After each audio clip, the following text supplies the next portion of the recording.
சாப்பிடு.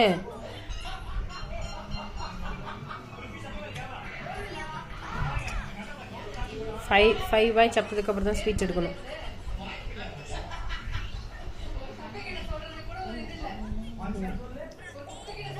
நல்லா குனிஞ்சு குனிஞ்சு சாப்பிடு. குனிஞ்சு சாப்பிடு டாரன். சோறு நிறைய எடுத்துக்கோ, நிறைய சோறுடு.